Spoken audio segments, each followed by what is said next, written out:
உங்கள் வயது இருக்கும் என் பேச்சு அனுபவம். நான் பள்ளிக்கூட மாணவியாக இருக்கின்ற காலம் தொட்டே பேசி பழகி இருப்பவள். 100 பேர்கிட்ட கேட்டாங்க, நீங்க எதுக்கு ரொம்ப பயப்படுறீங்க அப்படின்னு. அந்த 100 பேர்ல 60 பேர் ஒரு பதில் சொன்னாங்க. ரொம்ப ஆச்சரியமா இருந்தது எனக்கு. 60 பேர் சொன்ன பதில், பேய்க்கு பயப்படுறேன்னாங்க. இதுவரைக்கும் அவங்க பார்த்ததில்லை, ஆனா பயந்துருக்காங்க. 80 பேர் பயந்தது பாம்புக்கு, பாம்பு. 98 பேர் பயந்தது வீட்டில் மனைவிக்கு. அதான் அனுபவம் இல்லாதவர்கள் கை தட்டுகிறீர்கள் என்பதுதான் எனக்கு. அந்த 98 பேர்ல 2 பேர் பதில் சொல்லல, ஏன்னா அவங்களுக்கு கல்யாணம் ஆகல. 100க்கு 100 பேரும் ஒண்ணுத்துக்கு பயந்துருக்காங்க. 100க்கு 100 பேர் பயந்த ஒரு விஷயம். 4 கேள்விகள், 4 கேள்விகள்ல 100க்கு 100 விழுக்காடு எனக்கு ரொம்ப பயம் அப்படின்னு சொன்னது எதுக்குதுன்னா, மேடையில பேசுறதுக்கு. மேடையில பேசுறதுன்னா ரொம்ப பயமா இருக்கும். அது பேசுறவங்களுக்கு மட்டும்தான் தெரியும். கால்லாம் ஒதுரும். இப்ப என் கால் ஒதுரிட்டு இருக்கு, உங்களுக்கு தெரியல, அதனால தான் இந்த போடியம். அத ரொம்ப கம்பீரமா பேசுற மாதிரி இருந்தோம்னா, நடுக்கமா இருந்தா இப்படி பிடிச்சிக்கலாம்.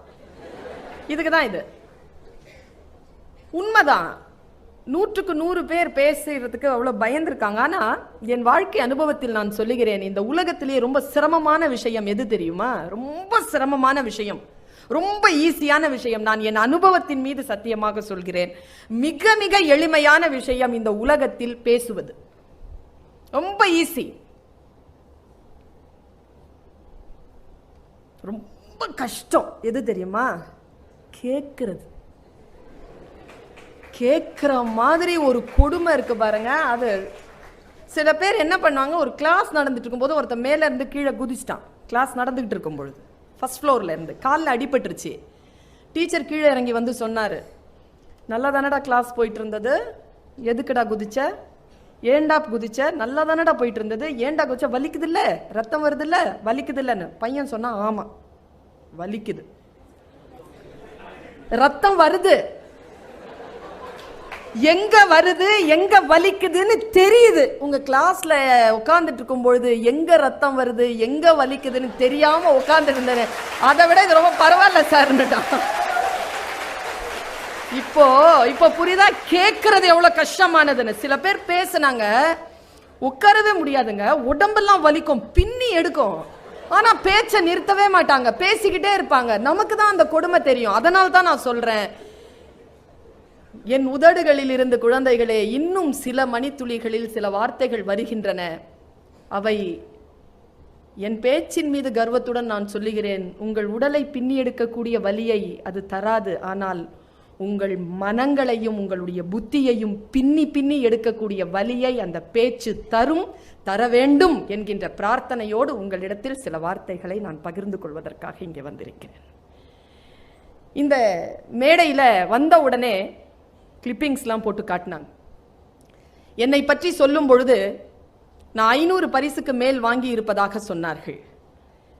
நான் பேச்சு போட்டி கட்டுரை போட்டியில வாங்கின சொல்லவே இல்லைல்ல, சொன்னாங்க, நீங்க கேட்கல.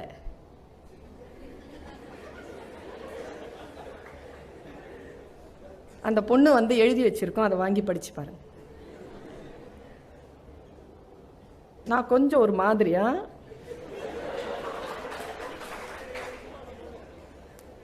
பேச்சு போட்டியில நான் பரிசு வாங்கினது 50% தான். 250 பரிசுக்கு மேல் நான் வாங்கினது ஸ்போர்ட்ஸ்ல. I'm athletic. நல்லா ஓடுவேங்க, நான் பயங்கரமா ஓடுவேன். இப்ப விட்டாலும் ஓடிடுவேன், அந்த அளவுக்கு ஓடுவேன், நான் ரொம்ப ஓடுவேன். ஆனா ஒரு விஷயத்த சொல்றேன், பேச்சு போட்டியில பேசுறதை விட எனக்கு ஸ்போர்ட்ஸ் ரொம்ப பிடிக்கும். ஏன் தெரியுமா? பேச்சு போட்டியில பேசி முடிச்ச உடனே இங்க எப்படின்னு தெரியாது, நாங்க பேச்சு போட்டியில கலந்துக்கும் பொழுது உங்கள் பரிசுகள் ஆண்டு விழாவில் அறிவிக்கப்படும், அப்பொழுது வாங்கிக் கொள்ளுங்கள்னு சொல்லிடுவாங்க. எனக்கு அது பிடிக்கவே பிடிக்காது. ஸ்போர்ட்ஸ் அப்படி கிடையாது. அப்போ ஜெயிச்சா அப்பவே பரிசு தந்துருவான், அப்போ ஸ்பாட்லயே. எனக்கு அதனால ஸ்போர்ட்ஸ் ரொம்ப பிடிக்கும். ஏன் ஸ்போர்ட்ஸ் இங்க வந்து வச்சாங்க? வாழ்க்கையில் நாம் வெற்றி பெறுவதற்கான ஒரு வாய்ப்புகளை, உங்களை வந்து கொளுத்தி போடுறதுக்கான ஒரு வாய்ப்புகள் அவங்க வேற ஏதேதோ துறைகளில் வைத்திருக்கலாம். அந்த கடைசி கட்டத்தை தான் நான் பார்த்தேன். எதற்காக ஸ்போர்ட்ஸ்? நான் அனுபவிச்சு சொல்றேன். நீங்க எப்படின்னு எனக்கு தெரியாது. லைப்ரரியையும் கிரவுண்ட் விளையாட்டு திடலையும் மிக சரிவிகிதத்தில் பயன்படுத்தியவள் நான். சாதாரணமா கிரவுண்டுக்கு போறவன் லைப்ரரிக்குள்ள போக மாட்டான், லைப்ரரிக்கு போறவன் கிரவுண்ட் பக்கமே வரமாட்டான். ஆனால் எனக்கு இந்த இரண்டு அனுபவங்களும் ஆழமாக உண்டு. அதனால் நான் சொல்லுகிறேன், ஒன்று நம்முடைய புத்தியை தீட்டுகிறது, இன்னும் ஒன்று நம் உணர்வுகளையும் உடலையும் தீட்டுகிறது. நீங்க ஒரு புத்தகம் படிக்கின்ற பொழுது உங்களுடைய முழு கான்சென்ட்ரேஷன் இல்லாம ஒரு புக்கை வாசிக்க முடியாது. அதே போல ஸ்போர்ட்ஸ் அப்படிங்கிறது வந்து உங்களை 100% நீங்க கொடுக்காம அந்த ஸ்போர்ட்ஸ்ல வர முடியாதுங்க. நீங்க 100% வேற எந்த நினைவும் உங்களுக்கு இருப்பதற்கு வாய்ப்பே கிடையாது. 50-50 கூட கிடையாது. இந்த புக்கை எழுதும்பொழுது கூட நீங்க வந்து செல்போன்ல ஏய் மச்சான் என்னடா பண்ற, படிச்சுட்டு இருக்கேன்டா, அதுவும் நீங்க மெசேஜ் பண்ண முடியும். ஆனா ஸ்போர்ட்ஸ்ல ஓடிக்கிட்டு இருக்கும் போது எவனுக்கும் திரும்பி பார்க்க முடியாது, எதையும் மெசேஜ் பண்ணிட முடியாது. 100% அதுல நீங்க கொடுத்தாகணும். நான் அதுல இருந்து ஆரம்பிக்கிறேன், இந்த ஸ்போர்ட்ஸ்ல இருந்து நான் ஆரம்பிக்கிறேன். இதை எப்படி நான் உங்களிடத்தில் பேசுவது? நான் ஏற்கனவே வேற மைண்ட் செட்ல வந்த, ஆனா இந்த ப்ரோக்ராம் பார்த்தவுடன் உங்களுடைய மைண்ட் செட் வேற மாதிரியா இருக்குன்ன உடனே என்னுடைய பேச்சினுடைய தளத்தை நான் மாற்றுகிறேன். நான் யோசிச்சு பார்க்கிறேன், இந்த ஸ்போர்ட்ஸ்ல உங்களை நீங்களே 100 விழுக்காடு தருவது என்பது வாழ்க்கையில் எத்தகைய மாற்றத்தை உங்களுக்கு தரும். ஸ்போர்ட்ஸ்ல மட்டும் 100% இருக்கிறது இல்லை. அது ஒரு ஸ்ட்ராட்டஜி, அது ஒரு உத்தி. நீங்க ஒரு பறவையை பார்த்துருக்கீங்களா? எனக்கு அப்சர்வேஷன் அதிகம், எல்லாத்தையும் பார்த்துக்கிட்டே இருப்பேன் நான். அப்சர்வேஷன் அதுதான் இந்த உலகத்தை வெல்வதற்கான, உலகத்தில் அந்த அந்த துறையில் நான் ஜெயிப்பதற்கான என்னுடைய மிக ஆழமான ரகசியம் வேறு எதுவுமே கிடையாது. அப்சர்வேஷன், கான்சென்ட்ரேஷன், என் மைண்ட் செதறாம பார்த்து கொள்வதற்கான பயிற்சி. ஒரு பறவை பறக்கிறது எப்பாவது பார்த்துருக்கீங்களா? எல்லாரும் பார்த்துருப்போம். ஸ்லோ மிஷன்ல பார்த்துருக்கீங்களா? பீட்ல இல்லைன்னா உங்களுடைய நெட்ல ஏதாவது இருந்துச்சுன்னா ஸ்லோ மிஷன்ல ஒரு பறவையை பாருங்களேன். ஒரு பறவை எப்படி பறக்குது அப்படிங்கிற ஸ்ட்ராட்டஜி தெரிஞ்சிருச்சுன்னா உங்களுக்கு ஸ்போர்ட்ஸ் ஸ்ட்ராட்டஜி தெரிஞ்சிடும், வாழ்க்கையில ஜெயிப்பதற்கான ஸ்ட்ராட்டஜி தெரிஞ்சிடும். ஒரு பறவை என்ன தெரியுமா செய்யும்? முதல்ல ஒரு கிளையில உட்கார்ந்து இருக்கிற பறவை அது பறக்கணும்னு முடிவு பண்ணிடும். ஜஸ்ட் அதை அப்சர்வ் பண்ணுங்க. நீங்க இந்த ஸ்போர்ட்ஸ்ல நீங்க எதை பார்த்தீங்கன்னு தெரியாது, ஆனா ஒவ்வொரு ஸ்போர்ட்ஸ் மேன் இதுல வரும்போதும் ஒவ்வொரு ஸ்போர்ட்ஸ் மேனுடைய கண்களையும் தான் நான் பார்த்து கொண்டிருந்தேன். கண்களை மட்டும் நான் பார்த்தேன். அந்த கண்கள் என்ன பேசுகிறது, அந்த கண்கள்ல என்ன, எவ்வளவு வேகமாக ஓடினாலும் அந்த ஸ்போர்ட்ஸ் மேனுக்கு முகத்துல கொஞ்சமாவது பதட்டம் இருந்ததா பார்த்திருக்கீங்களா? துக்கம் இருந்தது, தோல்விக்கான அழுகை இருந்தது, பதட்டமே இருக்காது. பதட்டப்படாதவன் தான் வாழ்க்கையில் ஜெயிப்பான். நீ வாழ்க்கையில ஜெயிக்கணும்னா you should set your goal first. பதட்டமா இருந்தா கோல் செட் பண்ண முடியாது. மைண்ட முதல்ல காம் ஆக்கிக்கிட்டு கோல் செட் பண்ண. நீ ஒரு பறவையை பாரு, அந்த பறவை பறக்கிறதுக்கு பதட்டமே படாது. நமக்கு பார்க்கறதுக்கு பதட்டப்படுற மாதிரி இருக்கும். பறவை ரொம்ப தெளிவா இருந்தா தான் அதனால பறக்க முடியும். ஒரு பறவை ரொம்ப கீனா அப்சர்வ் பண்ணி பாரு. ஒரு கிளையில உட்கார்ந்துட்டு இருக்கு பறவை. நம்ம என்ன நினைக்கிறோம்? பறவை அப்படி பறந்துருது, அவ்வளவுதானே. எவ்வளவு ஸ்டெப்ஸ் இருக்கு தெரியுமா? அந்த அந்த பறவை பறக்கிறதுக்கு எவ்வளவு ஸ்டெப்ஸ் இருக்கு தெரியுமா? நான் அந்த ஸ்டெப்ஸை சொல்லிட்டு நான் இந்த ஸ்போர்ட்ஸ்க்கு வரேன். நான் இங்க பேசுறதுக்காக வரேன்ல. எனக்கு பொக்கே கொடுத்தாங்கல்ல, அந்த பொக்கே கொடுக்குற அந்த வினாடியில அங்க உள்ள வரக்கூடிய அந்த வினாடியிலேயே நான் எப்போ கார்ல இருந்து இறங்கினோ என்னுடைய ப்ரிப்பரேஷன் டைம் ஆரம்பிச்சிருச்சு. அதுக்கு முன்னாலே ஆரம்பிச்சிருச்சு. நான் கார்ல ஏறி காலேஜ்ல உட்காரும் பொழுதே ஆரம்பிச்சிருச்சு. பட் அது அப்படியே தீவிரம் அடைஞ்சிட்டே வந்தது.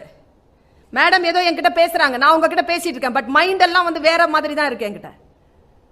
என்னுடைய ப்ரிப்பரேஷன் வேற. ப்ரிப்பரேஷன் இல்லாம இந்த ஸ்டேஜ்ல வந்து நிக்க முடியாது, ஏனோ தானோ வந்து பேசிவிட முடியாது. அந்த ப்ரிப்பரேஷன் அந்த பறவை கிட்ட பாக்குறேன். எல்லாரும் சொல்லுகிறார்கள் பறவைக்கு 3 அறிவு, 4 அறிவு, விலங்குகளுக்கு 5 அறிவு, மனிதனுக்கு 6 அறிவு. இதை எந்த பறவையோ மிருகமோ இதுவரைக்கும் ஏற்றுக்கொண்டதே கிடையாது. மனிதன் தான் சொல்லிக் கொண்டிருக்கிறான், நாம பார்த்ததே கிடையாது. இந்த பறவையினுடைய பார்வை வேறு. ஒரு பறவை அப்படி உட்காருதுங்க, அது பறக்கணும்னு முடிவு பண்ணுது. ஜஸ்ட் அப்சர்வ் பண்ணுங்க. முதல்ல என்ன தெரியுமா பண்ணும்? அது தன்னுடைய கிளையில உட்கார்ந்துட்டு இருக்குல்ல, ரொம்ப மைனூட்டா போட்டு பாருங்க. கிளைய முதல்ல தன்னுடைய கால்களை முதல்ல அந்த கிளையில ஏற்கனவே இருந்ததை விட இறுக்கமா பிடிக்கும். எவ்வளவு ஐரானிக்கல் பாருங்க. நீ பறக்க தானே போற, நீ ஏன் கிரவுண்டை இறுக்கமா பிடிக்கிற? விட்டுடு, பறக்க தானே போற. ஏன் கிரவுண்டை பிடிக்கணும்? நீ கிரவுண்ட் ரியாலிட்டி, நீ உன்னுடைய கிரவுண்ட் ரியாலிட்டியை கரெக்டா தெரிஞ்சுக்கலனா உன்னால உன்னுடைய கோல் செட் பண்ணிருக்கே அங்க பறக்கவே முடியாது. ஃபர்ஸ்ட் உன்னுடைய கிரவுண்ட் ரியாலிட்டி அது பிடிச்சுக்கோங்க. இறுக்கமா பிடிச்சிட்டு என்ன தெரியுமா பண்ணா, சிறகெல்லாம் விரிக்காது, சிறகு விரிக்காது. பிடிச்சிக்கிட்டு உடம்புல ஒரு சின்ன ப்ரிப்பரேஷன் ஆரம்பிச்சு தன்னுடைய வயிறு இருக்குல்ல, வயிறு, அந்த வயிற்றை கரெக்டா தன் காலுக்கு அடியில் அப்படி அழுத்தவங்க. ஒரு ப்ரெஷர் கொடுக்கும். ப்ரெஷர் கொடுத்துட்டு அப்புறமா சிறக விரிக்கும். கான்ஃபிடன்ஸ். சிறக விரிச்சதுக்கு பிறகு மறுபடியும் என்ன பண்ணும், அந்த வயிற்றை மொத்தமான அந்த உணர்வுகளை மொத்தமா கொண்டு வந்து அந்த சின்ன வயிற்றுல போட்டு ஃபுல்லா கீழே அழுத்தவங்க. அழுத்திட்டு கிரவுண்டில் அந்த கிரவுண்டை மெதுவா விடும். மெதுவா விடுங்க. அப்படி அது விடுறதும் அந்த சிறகு விரிகிறதும் சைமல்டேனியஸா நடக்கும். விட்டுட்டு அந்த பிரஷர் இருக்குல்ல, அது இன்னொரு வாட்டி ஒரு சின்ன அப்படி பிரஷர் கொடுத்த உடனே அது பறந்துருங்க. நான் இது அப்படியே பார்க்கிறேன். இந்த போல் வாக் பார்த்துருக்கீங்களா? கையில உயரம் தாண்டுதல் அது இருந்ததுன்னா ஸ்லோ மோஷன்ல போட்டு காட்டுங்க. இங்க நிறைய விஷயங்கள் ஸ்லோ மோஷன்ல போட்டு காட்டினா, நான் எடிட்டிங்ல உட்காந்தேன்னா ஸ்லோ மோஷன்ல வேற பாயிண்ட்ஸ் கொடுத்துருப்பேன். நான் அவனுடைய ஸ்லோ மோஷன் எங்க இருக்கணும்னு சொல்லிட்டு நான் சொல்லியிருப்பேன். அதான் மோட்டிவேஷன். அவன் வருவாங்க. அவன் ஒலிம்பிக்ல ஜெயிச்சவனை பாருங்க, ஹை ஜம்ப் அப்படி அந்த இதுல வந்து இருக்காங்க, அப்படி தாண்டுவான். அந்த அந்த கம்பை வச்சுட்டு அப்படி தாண்டுவான். அவனுடைய ப்ரிப்பரேஷனை பாருங்க. அப்படியே பறவையினுடைய ப்ரிப்பரேஷன். என்ன கீன் அப்சர்வேஷன், என்ன கான்சென்ட்ரேஷன். கான்சென்ட்ரேஷன் இல்லனா உன்னுடைய வாழ்க்கையில் உன் இலக்கை நீ அடையவே முடியாது. அடிப்படை கான்சென்ட்ரேஷன் ஒண்ணால. உன்னுடைய கான்சென்ட்ரேஷன் சிதறதுக்கு ஒரே ஒரு விஷயம் பண்ணா போதும். யாராவது ஒருத்தங்க லேட்டா இந்த ஹவைக்குள்ள நுழைஞ்சி அப்படி மேடைக்கு வந்து அந்த ஓரத்தில் உட்காந்துட்டா போதும். இந்த வைத்தால கத்திட்டு இருக்கிறேன் நான். இந்த பேச்செல்லாம் தனி, அவங்களையே பார்த்துட்டு என்ன பண்ண போறேன் அதை பார்த்து. சில பேர் கிளாஸ்ல லேட்டா வருவாங்க. இங்க எப்படி முறைன்னு தெரியாது எனக்கு. என் கிளாஸ்ல ஸ்டாண்டிங் இன்ஸ்ட்ரக்ஷன் என்னன்னா, லேட்டா வந்தா நோ எக்ஸ்கியூஸ். எக்ஸ்கியூஸே கேட்கக்கூடாது. சைலண்டா குற்றவாளி மாதிரி அமைதியா வந்து தலை காட்டாம பின்னால உட்காந்துடணும். மேஸ் லேட் ஆயிடுச்சு மேஸ்லாம் கேட்கக்கூடாது. ஏற்கனவே பண்ண தப்பு. Don't disturb the class. நீ வந்தனா எல்லாரும் இப்படி பாப்பீங்க. பொம்பளை பிள்ளைங்க என்ன போட்டிருக்கா, காதுல என்ன, கழுத்துல என்ன, சாப்பிட்டுருப்பாளா, வீட்டில் ஏதாவது பிரச்சனை இருக்குமா, ஏன் லேட்டு, வாங்கி கட்டிப்பாளோ, என்ன ஆச்சு, உட்காந்துட்டாளா, சார் இவர் இவன் சொல்லிட்டு இருந்திய சொல்லு அப்படின்ட்டு டீச்சரை பார்க்கறது. இவ்வளோ பேசிட்டு நான் ஒன்று சொல்லுகிறேன் குழந்தைகளே, நம் வாழ்க்கையை மாற்றக்கூடிய சொல் யாருடைய உதடுகளில் ஒளிந்து கொண்டிருக்கிறது என்று நமக்கு தெரியாது. எவ்வளவு சீக்கிரமாக அது நம் கருத்தை வந்து சேர்கிறதோ வாழ்க்கையில் மாற்றம் நிகழும். அதை தவற விடுகின்ற வாய்ப்பாக அந்த லேட்டா வரக்கூடிய ஒரு பொண்ணு ஒரு பையன் உன்னுடைய கான்சென்ட்ரேஷனை நகர்த்துவான். நான் பார்க்கிறேங்க. அந்த போல் வாக் பண்றவன் குருங்க, சொல்லிக் கொடுப்பவர்கள் எல்லாம் குருமார்கள் தானே. அப்படி வருவான். அவன் கையில் அந்த கம்பை வச்சிருப்பான். அந்த கம்பு வந்து அவனுக்கு ஒரு விளையாட்டு பொருளா இருக்கும். ஒரு விளையாட்டு பொருளா தான் கையில் எடுத்துட்டு வருவான். அப்படியே உருட்டிக்கிட்டு இருப்பான். இந்த மைக்கை நான் கீழே உட்காரும் போது தந்து பாருங்களேன், உருட்டி தான் விளையாடிட்டு இருப்பேன் நான். ஆனால் ஸ்டேஜ்க்கு வந்த உடனே நான் செட் பண்றேன்னா it's a weapon. It's a weapon for me. ஒரு சும்மா ஒரு பேனா வச்சுட்டு இருந்தா நான் பேனா விளையாடிட்டு தான் இருப்பேன் உருட்டிக்கிட்டு. பட் எப்போ என்னுடைய லெட்டர் பேடை எடுத்து வச்சுட்டு, எப்போ என்னுடைய பேப்பர் எடுத்து வச்சுட்டு நான் எழுத ஆரம்பிக்கணும், பேனா டர்ன்ஸ் டு வெப்பன். சாதாரணமா பேசிட்டு தான் இருப்பேன், சிரிச்சிட்டு தான் இருப்பேன். ஸ்டேஜ்ல வந்து நின்ன உடனே என்னுடைய நாக்கு வெப்பனா மாறும். ஆயுதமாக ஒன்றை மாற்றுவது. நான் பெண்களிடத்தில் சொல்லுகிறேன், உங்களுடைய உடல் இருக்குல்ல, இட்ஸ் a weapon. உடம்பை வெப்பனா தான் பார்க்கணும் நீங்க. அது பயன்பாட்டிற்குரிய ஒரு பொருள் அல்ல, நீங்கள் பயன்படுத்தக்கூடிய ஒரு பொருளாக வந்து வாய்த்திருக்கிறது. அதை ரொம்ப சுயமரியாதையா வச்சிருக்கணும், ரொம்ப செல்ஃப் ரெஸ்பெக்டடா வச்சிருக்கணும். அது ரொம்ப அழகியலான ஒரு விஷயம். அது ஆண்களுக்கு சொல்லுகிறேன், உங்களுடைய உடைமைகள் உங்களை வெப்பன் மாதிரி வச்சிட்டுருங்க. அவன் வருவாங்க அப்படி கையில வச்சுக்கிட்டு அதை வெப்பனா அவன் மாத்திர அந்த இடத்தை ஃப்ரீஸ் பண்ணி பாருங்க. நீங்க என்ன ஸ்போர்ட்ஸ்ல ஜெயிக்கிறது, மத்தவன் வந்து அந்த கப்பை முத்தம் கொடுக்கறதெல்லாம் பாக்குறீங்க. எனக்கு இந்த முத்தம் கொடுக்குற கப்பை முத்தம் கொடுக்குற விஷயங்கள் எல்லாம் ரொம்ப நிறைய வாங்கிட்டேன் நான், பழகி போச்சு எனக்கு. அதெல்லாம் பெரிய விஷயமே கிடையாது. அது கைக்கு வரத்துக்கான அந்த விஷயம் இருக்குல்ல, அந்த போல் வாக் முடிச்சிட்டு நான் சொல்றேன், வந்து நிப்பாங்க அவன், அப்படி நிறுத்துவான். நிறுத்தும் போது கரெக்டா பொசிஷன் பார்ப்பான். பொசிஷன் பார்த்துட்டு அவன் பாருங்க, அவன் பாடியை வந்து மெதுவா டில்ட் பண்ணுவான். டில்ட் பண்ணிட்டு கால் ரெண்டுத்தையும், it's a preparation time, prepare பண்ணுவாங்க. ஒன்னும் பார்க்காதீங்க, அவனுடைய கண்களை மட்டும் பாருங்க, அவன் எங்க பார்க்கறான்னு. அவன் எங்க தெரியுமா பார்ப்பான்? தன்னுடைய இலக்க பார்ப்பான். இந்த கம்பு இருக்குல்ல, கம்பு, நீங்க இன்ஜினியரிங் ஸ்டூடெண்ட்ஸ் தானே, ஜஸ்ட் கிராப் போட்டு பாருங்க. அவன் கண்ணுக்கும் கம்புக்கும் தான் இருக்குதா அவனுடைய இலக்குன்னு? கிடையாது. கம்புக்கும் கண்ணுக்கும் இலக்கு இருந்தா தோத்துருவான். கம்புக்கு மேல தெரியாத ஒரு இடம், கம்பு தெரியுது, ஆனா அதல்ல வெற்றியாளர்களுடைய இலக்கு. வெற்றியாளர்களுடைய இலக்கு தெரிகின்றதல்ல, தெரியாத அரூபமான ஒரு விஷயத்தை அவன் நிறுத்துவாங்க. நீ கிராப் போட்டு பாரு, எங்க நீ வந்து பாயிண்ட் வச்சிருக்கியோ அதுல இருந்து 2 அடிக்கு மேலதான் அவன் பார்வை இருக்கும். அப்பதான் அவனால அதை தாண்ட முடியும். அவன் அந்த கம்பை பார்த்துட்டானா தட்டி கீழே விழுந்துருவான். You set your goal in a high level. ரொம்ப ஹை லெவல்ல போ. இன்னொன்னு சொல்றேன், உன் பக்கத்துல உட்கார்ந்து இருக்கிறாங்கள பொண்ணோ பையனோ, சத்தியமா அவன் கிடையாது உன் போட்டி. Don't consider them. பாவம் அவங்கெல்லாம். Don't consider them. They are your competitors. உன்னுடைய காம்படிட்டர் எங்க இருக்கான் தெரியுமா? அமெரிக்காவில் இருக்கிறான், பிட்ஸ்பிலானில படிச்சிட்டு இருக்கிறான், ஆஸ்திரேலியாவில் இருக்கிறான், ஏதோ ஒரு இன்னோவேட்டிவா ஏதோ ஒரு விஷயத்தை கண்டுபிடிக்க போறான். அவனை முந்திரத்துக்கு பாரு. உன் பக்கத்துல உட்கார்ந்து இருக்கிறவன் பாவம். பல நேரங்கள்ல நாம அப்படி பண்ணிடுறோங்க. ஒருத்தன் கீழே வந்து போகணும் அப்படின்னு சொல்லிட்டு பவளப்பாறையை தேடி போகணும்னு ஒருத்தங்கிட்ட பர்மிஷன் கேட்டிருக்கான். அவன் சொன்னா ஒரே ஒரு இதுதான் இருக்கு, எக்யூப்மெண்ட் தான் இருக்குது, அதனால 2 பேர்ல காம்படிஷன் வைக்கிறோம், ஒருத்தன் ஜெயிச்சுட்டா மூச்சு பிடிங்க, எவ்வளவு நேரம் மூச்சு பிடிக்க முடியுதுன்னு பாருங்க. ஒருத்தன் தம் பிடிச்சான், 3 நிமிஷம் பிடிச்சான் மூச்சு. இன்னொருத்தர் 260ல 248ல முடிச்சிட்டான். ஸோ இவன் ஒரு 12 செகண்ட்ஸ் கூடுதலா பிடிக்கிறானேன்னு சொல்லிட்டு இவனுக்கு கொடுத்துட்டாங்க. அவன் உள்ள குதிச்சிட்டான். குதிக்கிறத பார்த்த உடனே பக்கத்துல யார் போட்டியாளரா நின்னானோ அவனும் குதிச்சிட்டான் கடல்ல. இவன் 10 அடிக்கு போறான், அவனும் வந்துட்டான். இவன் 20 அடிக்கு போறான், அவனும் வந்துட்டான்.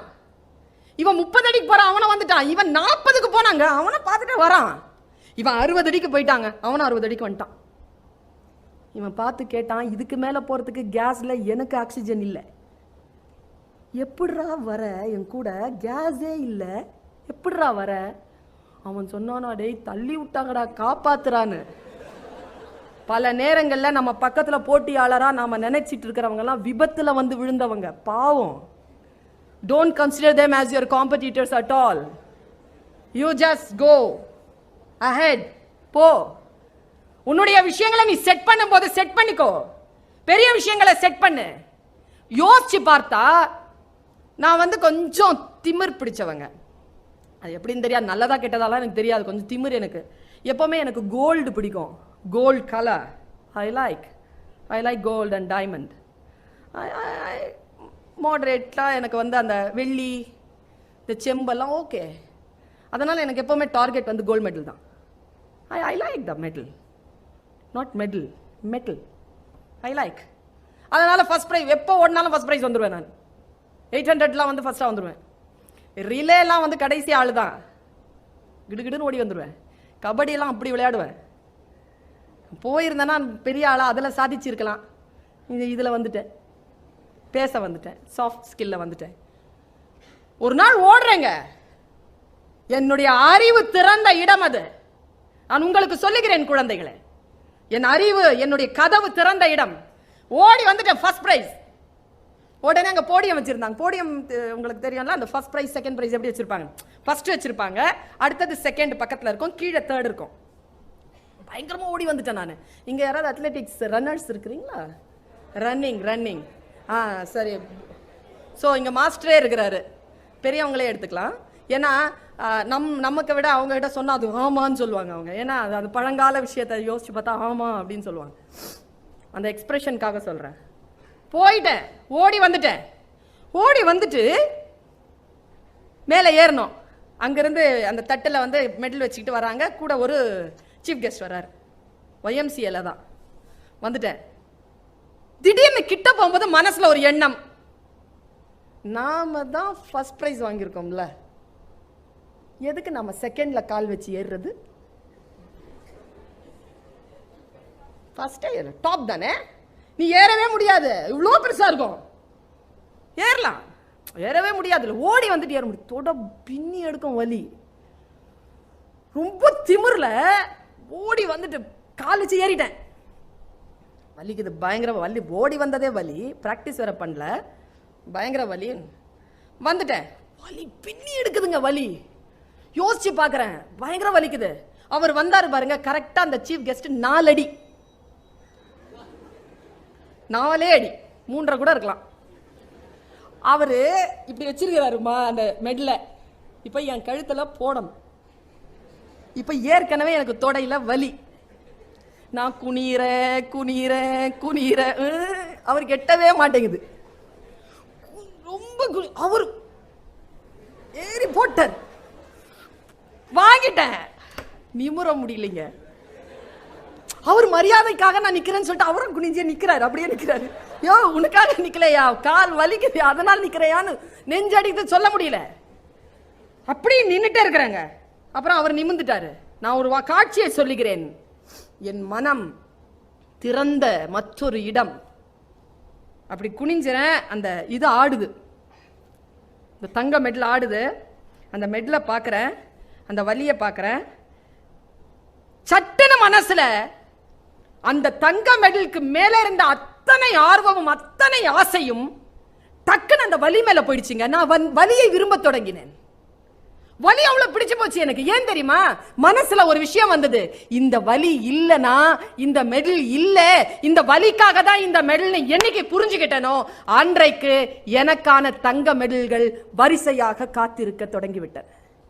வலி வலிக்கணும், வலிக்க வலிக்க வரணுங்க.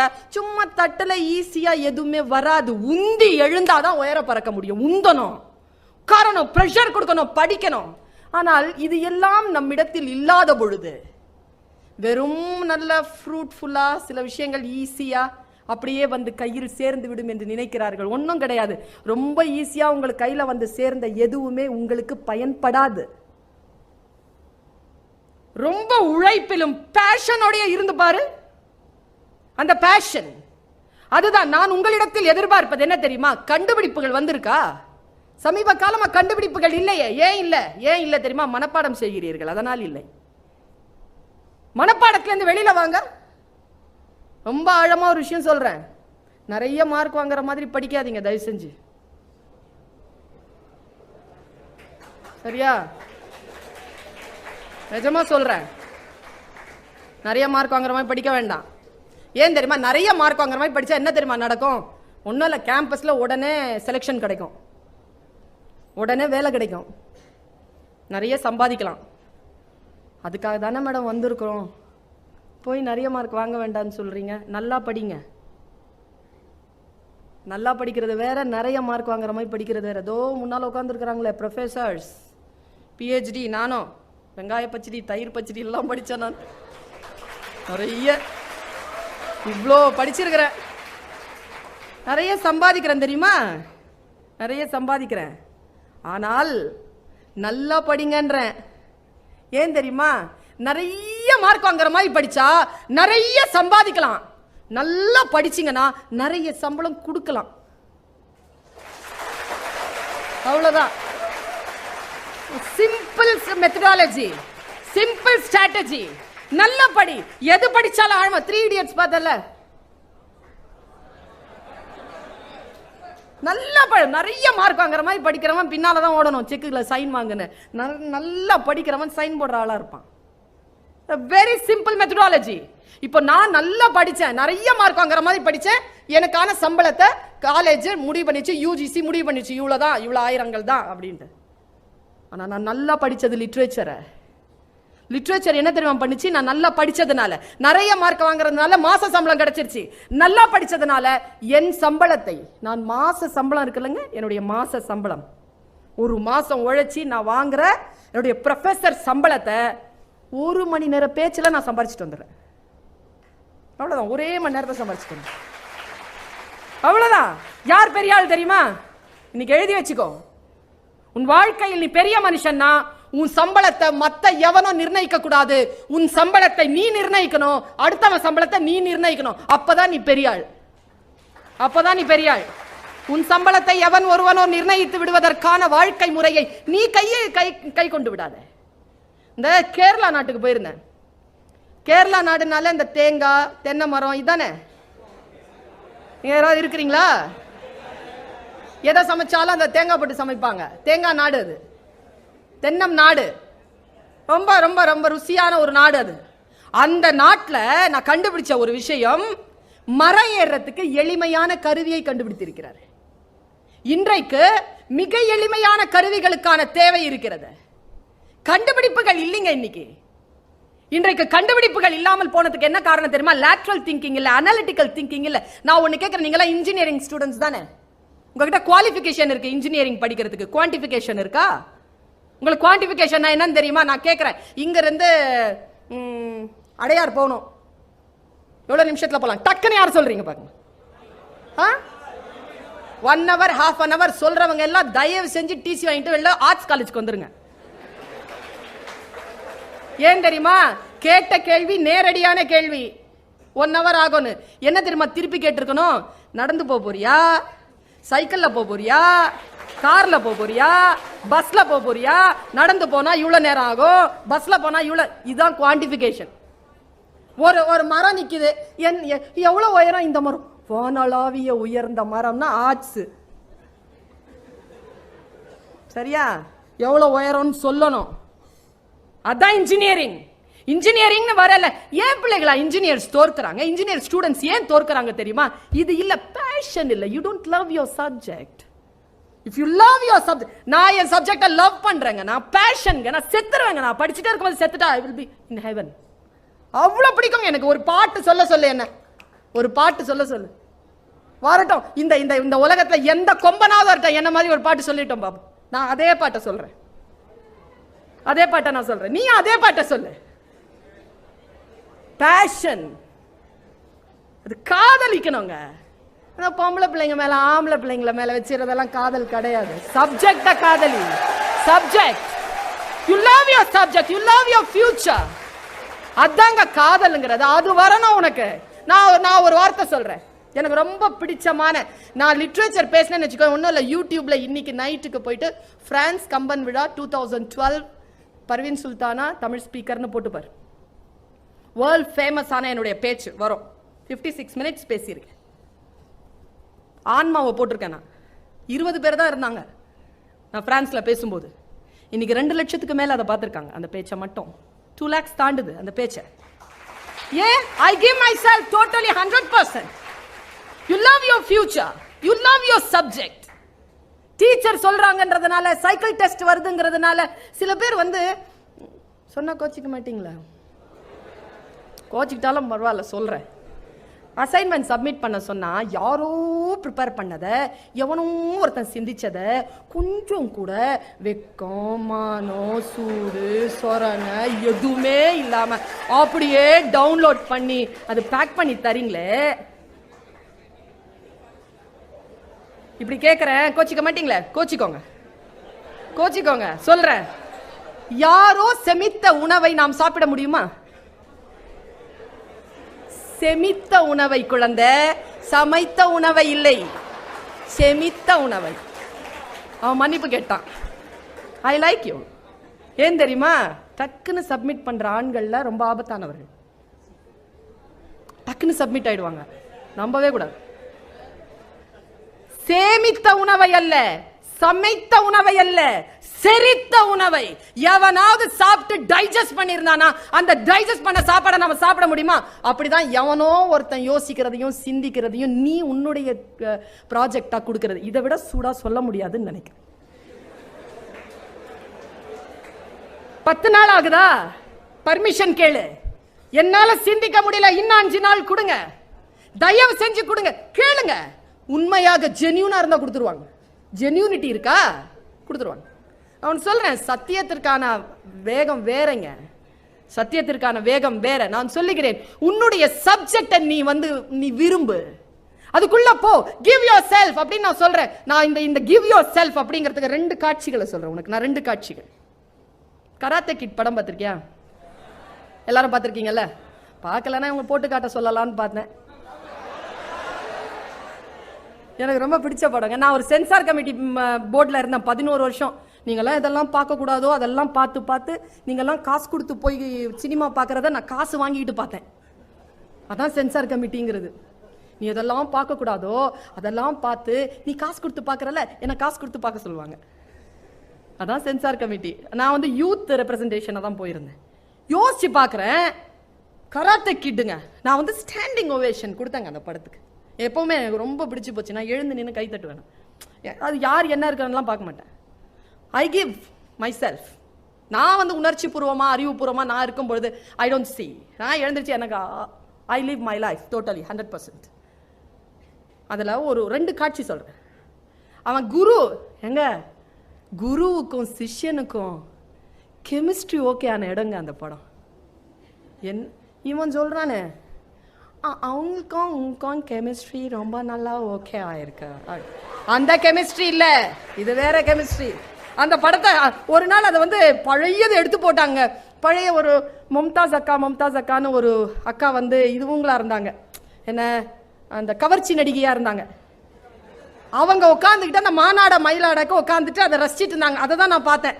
அப்போ பக்கத்தில் அந்த மாஸ்டர் உட்காந்துட்டு அப்படி ஏதோ அந்த ஒரு அக்கா இருந்தாங்க, அவங்களும் உட்காந்துட்டு ஏதோ 2 பேர் பேசிட்டு இருந்தாங்க.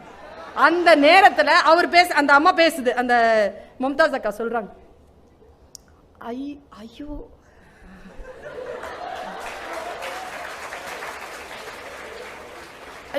ரொம்ப ரொம்ப அழகா நல்லா தமிழ் பேசுற பொண்ணு, அது ரொம்ப நல்லா தமிழ் பேசும், ரொம்ப ரொம்ப அழகா ஆனிங்கோ.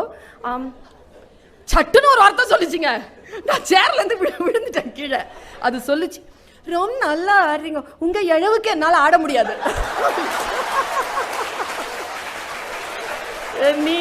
நான் யோசிச்சேன், அவங்க இழவுக்கு நீ எதுக்கு போய் ஆட போற? அதாவது அளவுக்கு ஆட முடியாதமா, அவங்க அளவுக்கு ஆட முடியாது. அதான் உனக்கு எது தெரியலையோ தெரியலன்னு சொல்லு, எது தெரியுதோ அதை தெரியுதுன்னு சொல்லு. எந்த விஷயத்துல உன்னுடைய வாழ்க்கையில் நீ இதுல முரண்பட்டு இருப்பியோ, இதுல பொய்யா இருப்பியோ, எப்படி வாழ்க்கையில முன்னேற முடியும்? நான் நேரடியா பார்த்து எழுந்து நின்று கை தட்டின ஒரு அட்வர்டைஸ்மெண்ட்டை சொல்றேன், ஒரு படத்தை சொல்றேன். நான் ஒரு படத்துக்கு எழுந்து நின்று கை தட்டினது கராத்தே. அந்த 2ங்க, Jackie Chan is a master is a master. அந்த மாஸ்டர் வந்து அந்த பையனை கூட்டிட்டு போவாங்க. அவன் என்ன மாதிரி இருப்பான், அந்த 12-13 வயசு பையன். அப்படியே நடந்து போவாங்க மேல. ஒரு சின்ன நான் நினைவுபடுத்துறேன், எல்லாரும் பார்த்துருக்கீங்கன்றது நான் நினைவுபடுத்துறேன்.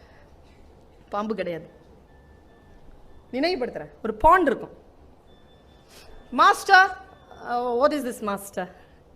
அவன்லாம் கண்டுக்கவே மாட்டான். நீ ஏன் கண்டுபிடி. குருனா அப்படிதாங்க இருக்கணும். இது சில்ட்ரனுக்கு மட்டும் சொல்றது இல்லை, நமக்கும் தான். குருனா அப்படிதான் இருக்கணும்.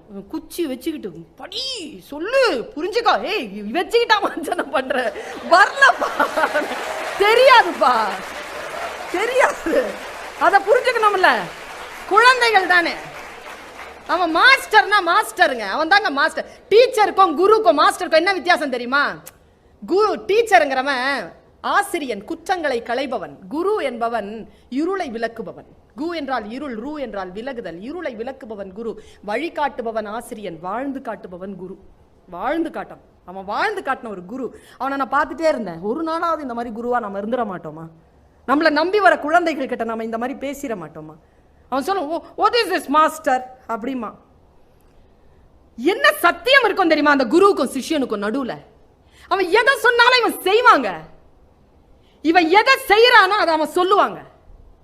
இவனால் செய்ய முடியாது என்று எங்க இவன் கையை விட்டானோ அங்க அவன் நிப்பாங்க. அப்படி ஐ வாண்ட் டு ஃபைட் அப்படிமா. why I fear still அப்படி. வாடா, உன்னுடைய பயத்தை விளக்குறதுக்காக ஆடுறா நீ ஜெயிக்கிறதுக்காக இல்லடா. இதுதான் குரு, இதுதான் குரு. மனசை வாசிப்பான் அவன். அந்த குழந்தை கேட்கும், ஒரு பாண்ட் இருக்கும், கேட்கும், master what is this master அப்படி பார்ப்பான். மறுபடியும் சும்மா, master what is this? That is the purest water under the sky, try to drink it. நம்மள மாதிரி குடி குடி சொல்ல மாட்டான், ட்ரை டு ட்ரிங்க் இட். முயற்சி செய்து குடிக்க முயற்சி செய், அவ்வளவுதான். நான் யோசிச்சு பார்க்குறேன், நான் ஸ்டூடெண்டாக இருந்தால் நான் என்ன பண்ணியிருப்பேன்? மாஸ்டர் சொல்றாரு that is the purest water under the sky அப்படின்ன உடனே தொடக்கூடாதுன்ற முடிவு முதல்க்கு நான் வந்துடுவேன். ஏன்னா புனிதமான விஷயம்ல, கையை போட்டா நமக்கு அப்படி தானே சொல்லி கொடுத்துருக்காங்க. பூஜை நடந்துட்டு இருக்கு, பிரசாதத்தை கையை தொடு, பூஜை நடந்து முடிச்சா அப்புறம் சாப்பிடணும். ஏன் சாப்பிட்டா சாமி கண்ணை குத்திரும், பையன் சொன்னா குத்தாது, ஏன்னா அவன் ஏற்கனவே ஒண்ணு சாப்பிட்டான். இதெல்லாம் பொய். மரியாதை என்பது வேறு, பிரசாதம் என்பது வேறு, வழிபாடு என்பது வேறு, இறை வேட்கை என்பது வேறு. அவன் அங்க நின்றுட்டு இருப்பாங்க. நான் யோசிச்சு பார்க்குறேன் அவன் என்ன செய்வான். நான் ஒன்றும் தொட்டிருக்க மாட்டேன், ஒன்று சொம்பு தேடி இருப்பேன் கண்டிப்பா, இல்லைன்னா மாஸ்டர் கிட்ட கேட்டிருப்பேன், master please tell me you are telling this as the purest water under the sky, please tell me how to drink it, I don't want to put my hands inside. ஏதாவது ஒன்று சொல்லியிருப்பேன். அவன் என்ன தெரியுமா சொன்னான்? ஒண்ணுமே சொல்லலைங்க. அவன் என்ன செஞ்சான்? he gave himself, this is the purest water under the sky. வாய்ப்புங்க, வாய்ப்பு. 470 பேர்ல 10 பேர் வரல, 460 பேர் தானே இருக்கிறீங்க, 10 பேர் வாய்ப்பு விட்டீங்க, அவ்வளவுதான். பர்வீன் சுல்தானா பேச்சு, இந்த பேச்சு இனி ஒரு முறை கேட்பதற்கு இல்லை. இதெல்லாம் வேணாலும் போட்டு பார்த்துக்கலாம், பட் இந்த லைவ் பெர்ஃபார்மன்ஸ் வராது. Give yourself 100% totally. Opportunity வரும்போது you cannot step the river twice.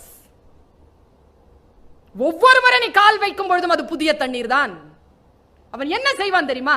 அப்படி தலையை அதுல போட்டாங்க, தகப்பன் சாமி ஆனாங்க. அவன் சொல்லி கொடுத்தான். வாய்ப்பு உனக்கு முன்னால் வருகின்ற பொழுது எப்படி அந்த வாய்ப்புகளை 100% பயன்படுத்துறது. அதனால தான் நான் ஸ்போர்ட்ஸ்ல இருந்து ஆரம்பிச்சேன். நீ எது வேணாலும் செய், சாப்பிடுறியா, குளிக்கிறியா, படிக்கிறியா, கிளாஸ் அட்டென்ட் பண்றியா, கவிதை எழுதுறியா, ஒரு பொண்ணை பாக்குறியா, 100% பாருங்கிற. நான் 100% பாரு. நீ எதுக்கு தலையாற்றன்றதை மட்டும் நான் உள்ள குறிச்சு வச்சிருக்கிறேன். புரியுதா? ஒரு பூ இருக்கிறது குழந்தைகளே, ஃப்ளவர். ஒரு பூவை ஒருத்தன் பார்க்கறான், ஒரு பொண்ணு பார்க்கறா, எடுத்து தலையில வச்சுக்கிறா. ஒரு காதலியோ காதலனோ பார்க்கறான், எடுத்து தன்னுடைய விருப்பமானவர்களுக்கு கொடுக்கிறான். ஒரு அத்தர் வியாபாரி பார்க்கறான், அதுல இருந்து அத்தர் எடுக்கிறான். ஒரு கவிஞன் பார்க்கறான், கவிதை எழுதுறான். பூ ஒன்றுதான், வாய்ப்பாக நீ அதை எப்படி பயன்படுத்துகிறாயோ அந்த பூ அது உனக்கு அப்படி ஆகிறது. Life is an opportunity. அந்த வாழ்க்கையை 100 விழுக்காடு நீ பயன்படுத்துறது. நான் சொல்றேன் குழந்தைகளே, 2 விஷயம் நீ மனசுல வச்சுக்கோ. வாழ்க்கையில் ஜெயிப்பதற்கான விதை, have a gratitude and look after your attitude. இந்த 2 வார்த்தைகள், நன்றி உணர்வு. தமிழ் ஆட்டிடியூட்க்கு வார்த்தையே இல்லைங்க, நானும் தேடி தேடி பார்த்துட்டேன். நடத்தை இல்ல, பிஹேவியர் வந்துருது நடத்தைனா. What is attitude? உன்னுடைய இலக்கை நீ அடையும் வரைக்குமான உன்னுடைய உள்ளுணர்வு. ஆட்டிடியூட். ஒருத்தங்களுக்கு ஆட்டிடியூட் நல்லா இருந்தா போதுங்க, வாழ்க்கையில என்ன வேணாலும் சாதிச்சிடலாம் குழந்தைகளே. You look after your attitude. அந்த ஆட்டிடியூட் நம்ம கிட்ட இல்ல. அந்த ஆட்டிடியூட் எப்படி வளர்க்கிறது? ஆட்டிடியூட்னா முதல்ல என்ன, கிராட்டிடியூட்னா முதல்ல என்ன? நமக்கு கிராட்டிடியூட் இருக்கா? நான் கேட்கிறேன். நம்ம கிட்ட இல்லைங்க கிராட்டிடியூட். நான் சொல்றேன்றதுனால கோச்சிக்காதீங்க. we don't have, நமக்குள்ள இல்ல. யார்கிட்ட கிராட்டிடியூட் இருக்குதோ அவன் மற்றவர்களை விட மிக வேகமாக வளர்கிறான். வேகமான ஒரு உள்ள பயங்கரமான பவர் கொடுக்குங்க. என்ன நன்றி செலுத்தி விட முடியும் இந்த டீச்சர்ஸ்க்கு? நீ ஒன்னு பேர் வைக்கலாம், எங்க அம்மா அப்பா வைக்காத பேரை நீ எங்களுக்கு வைக்கலாம். வேற நல்ல வேளை ஆண்ட மனசுக்கு வேல்யூம் வைக்கல, கமெண்ட் பண்ணலாம்.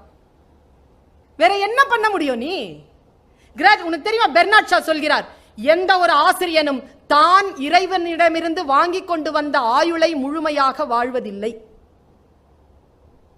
ஏன்னா இப்ப பேசுறதோ சொல்றதோ உங்களுடைய வாழ்க்கைக்கான தேவைக்கான விஷயம் சொல்லுகின்ற பொழுது ஆயுள் குறையுதுங்க. எந்த டீச்சரை பார்த்தாலும் ஒரு ஹலோ சொல்லிட்டு போயிடு, ஒரு சின்ன வணக்கம் செலுத்திட்டு போயிடு. ஒரு பெண்ணை கொடுத்தவனுக்கே நன்றி சொல்றியே, அம்மாக்கு என்னைக்காவது நன்றி சொல்லியிருக்கோம், அப்பாக்கு என்றைக்காவது நன்றி சொல்லியிருக்கோமா?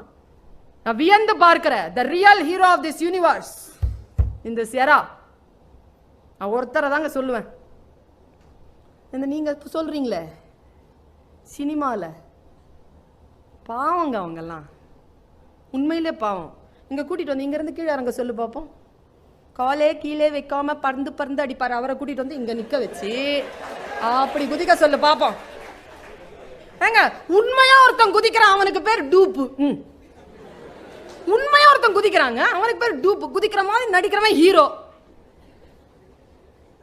அவன் பேர்ல வந்து சட்டை போட்டுக்கிறது, அவன் பேர்ல கொண்டை வச்சுக்கிறது, அவன் பேர்ல குச்சி சொருகிக்கிறது. What is this? I'll tell you who is the real hero of this universe. I'll tell you the real hero. I'll introduce him now. நான் வந்து ஒரு இதை படிச்சிட்டு இருந்தேன். எனக்கு ஸ்பீச்சஸ்னா ரொம்ப பிடிக்கும், பேச்சு.